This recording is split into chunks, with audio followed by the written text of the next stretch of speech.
കാലം മാറുന്നതിനനുസരിച്ച് ആഘോഷങ്ങളുടെ സ്വഭാവത്തിലും വിപണിയുടെ സ്വാധീനത്തിലും വലിയ മാറ്റങ്ങൾ ഒക്കെ സംഭവിക്കുകയാണ്. ഈ മാറ്റങ്ങൾ ഏറ്റവും വ്യക്തമായി പ്രകടമാകുന്നത് ഈ വർഷത്തെ വിഷു വിപണിയിലാണ്. ഇടുക്കി ജില്ലയിലും മലയോര മേഖലകളിലുമുള്ള വിഷു വിപണി ഇതിനകം സജീവമായി മാറി.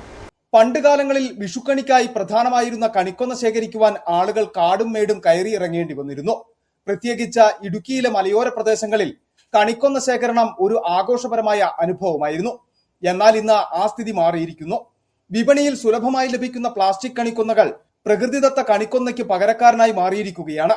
കടും മഞ്ഞ നിറമുള്ള കുലകളും യഥാർത്ഥ ഇലകളെ അനുസ്മരിപ്പിക്കുന്ന രൂപവും ഉള്ളതിനാൽ ഒറ്റ നോട്ടത്തിൽ ഇത് പ്ലാസ്റ്റിക് ആണെന്ന് തിരിച്ചറിയാൻ ബുദ്ധിമുട്ട്. കൊഴിഞ്ഞു വീഴാത്തതും ദീർഘകാലം കേടുകൂടാതെ സൂക്ഷിക്കാനാകുന്നതുമാണ് ആളുകളെ ഇതിലേക്ക് ആകർഷിക്കുന്നത്. നഗരപ്രദേശങ്ങളോടൊപ്പം മലയോര മേഖലകളിലും ഇതിന്റെ ഉപയോഗം വർദ്ധിച്ചു വരുന്നു. പ്ലാസ്റ്റിക് കണിക്കൊന്ന വിപണിയിൽ വ്യാപകമായി എത്തിയതോടെ പ്ലാസ്റ്റിക് കണിവെള്ളരി ഉണ്ടോ എന്ന ചോദ്യവും വ്യാപാരികൾക്ക് നേരിടേണ്ടി വരുന്നുണ്ട്. വിപണിയിലെ പുതുമകളുടെ വ്യാപ്തി ഇതിലൂടെ വ്യക്തമാകുന്നു. എല്ലാവരും വിഷു വളരെ നല്ല രീതിയിൽ ആഘോഷിക്കുന്നതിനുള്ള തിരക്കിലാണ്. അതുകൊണ്ട് 2 ദിവസം മുമ്പ് പതിവിലും നേരത്തെ തന്നെ വിഷു വിപണി വളരെ ഊർജ്ജമായി ഉഷാറായിട്ടുണ്ട്. അപ്പോൾ എല്ലാ സാധനങ്ങളും ചിപ്സ് അങ്ങനെയുള്ള സാധനങ്ങളൊക്കെ ഇപ്പോൾ വെളിയിൽ വിലക്കുറവാണ്. വിഷുക്കണിയിലെ പ്രധാന ആകർഷണങ്ങളിൽ ഒന്നായ ഉണ്ണിക്കണ്ണന്റെ വിഗ്രഹങ്ങൾക്കും വലിയ ആവശ്യക്കാരാണ്. 200 മുതൽ 300 രൂപ വരെ വിലയുള്ള പൾപ്പ് പ്രതിമകളും 800 രൂപ വില വരുന്ന ഫൈബർ മോഡലുകളും വിപണിയിൽ ലഭ്യമാണ്. മുത്തുകളും നിറങ്ങളും ഉപയോഗിച്ച് അലങ്കരിച്ച ഈ വിഗ്രഹങ്ങൾ കാഴ്ചക്കാരെ ആകർഷിക്കുന്നു.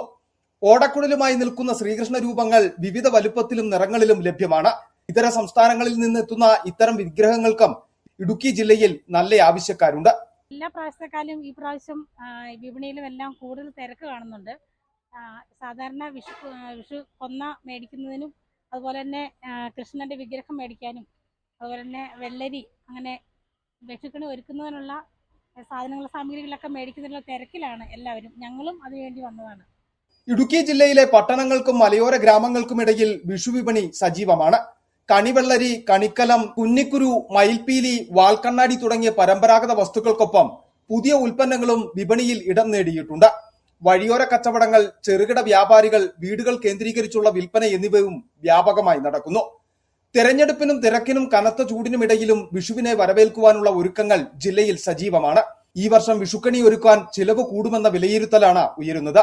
എങ്കിലും സൗകര്യവും ദീർഘകാല ഉപയോഗവും മുൻനിർത്തി പ്ലാസ്റ്റിക് ഉൽപ്പന്നങ്ങളിലേക്കും ജനങ്ങളുടെ നീക്കം വർദ്ധിക്കുന്നതായും കാണാം. പരമ്പരാഗതയും നവീനതയും ഒന്നിച്ചു ചേർന്ന വിഷുവിപണി ഇടുക്കിയിലും മലയോര മേഖലയിലും പുതിയ ആഘോഷ സംസ്കാരത്തിന് വഴി തെളിക്കുന്നു. സിറ്റി വിഷൻ, രാജകുമാരി.